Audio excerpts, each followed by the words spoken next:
Our promise free philosophy, Hakuna Matata. Baby, you're making me wait. I get why you're making me wait.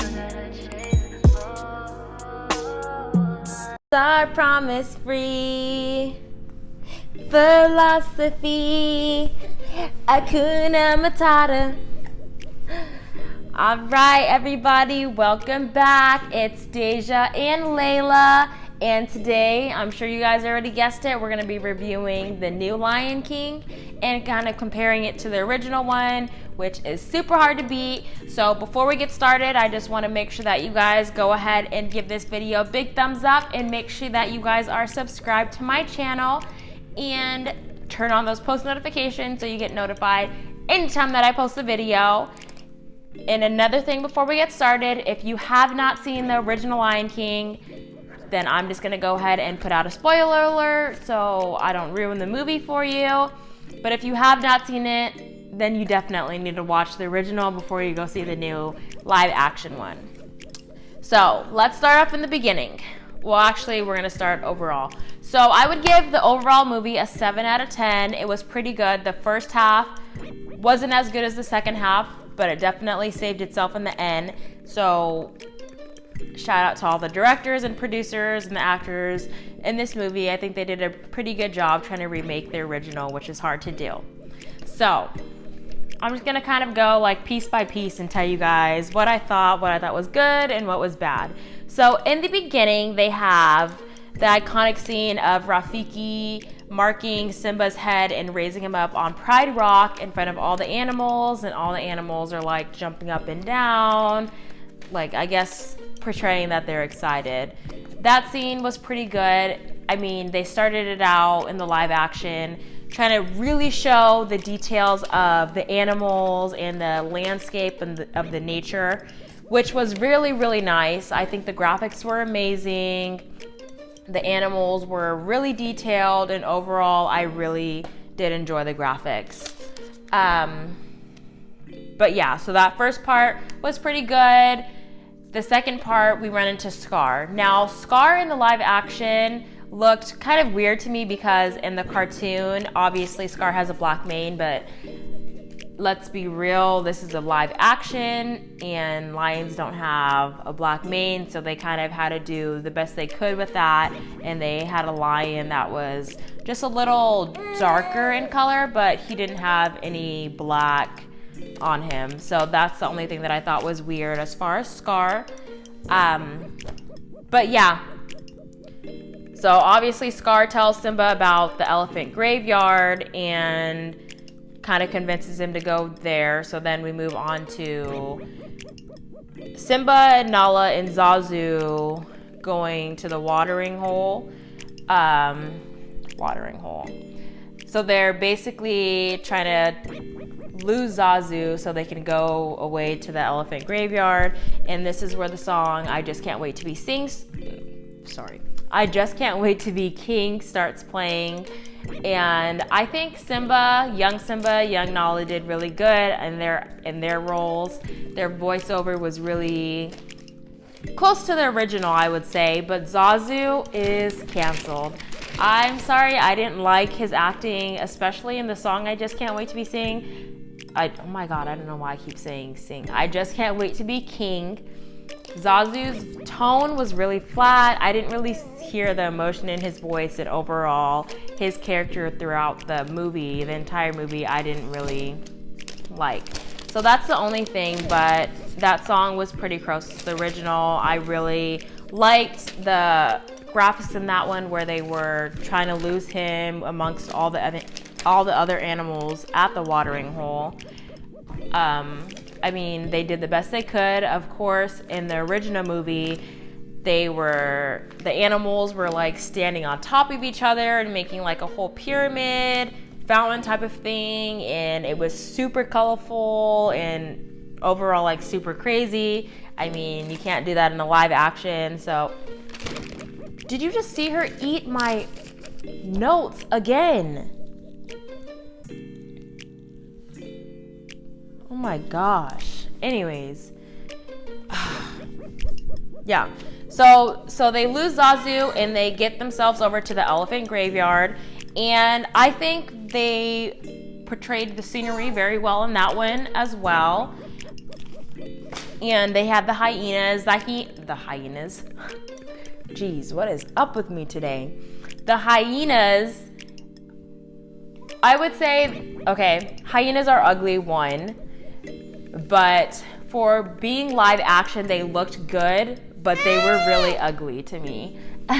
And they didn't just show like the three main hyenas that they do in the original. They kind of showed a whole bunch of them all the time, so it wasn't just those main three. But the main three in the original movie were the ones that were doing most of the talking.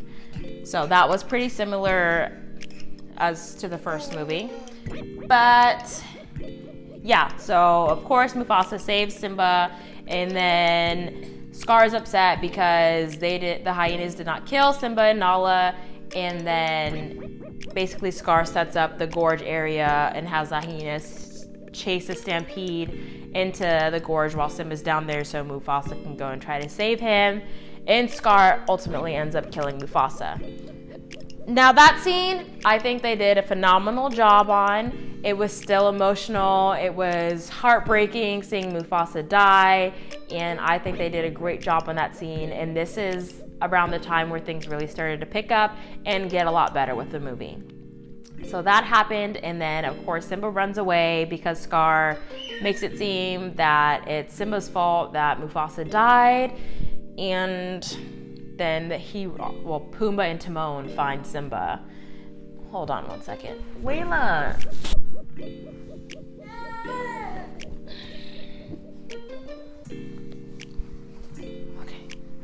Okay, so back to what I was saying. Pumbaa and Timon find Simba, and at first, me and Michael weren't really feeling Timon's voice acting, but after maybe 2 minutes, it really picked up, and we were like, okay, this is a lot better, and we're okay with it. We liked it. Pumbaa and Timon are the best actors, but Pumbaa had to be the best one. He was the best portrayed and closest to the original. Shout out to Seth Rogen because he did an amazing job playing him, and he was hilarious. Pumbaa and Timon together, we were able to get some laughs, and honestly, we overall loved their characters, the development, everything about them. It was great. Pumbaa is ugly though. Warthogs are ugly, I guess, but he was really ugly as a live action warthog. Yes, love. Okay, so Pumbaa and Timon find Simba, and they start telling him about Hakuna Matata and how it means no worries. And then they start singing the Hakuna Matata song and taking him to the new home as they show him, that he has to eat bugs now and he can't eat the other animals that live there. They did a really good job portraying the bugs that they eat, the caterpillars were really big and the beetles and things like that. They had the part where young Simba goes across the tree bridge in front of the big moon, and then him crossing again when she's loud.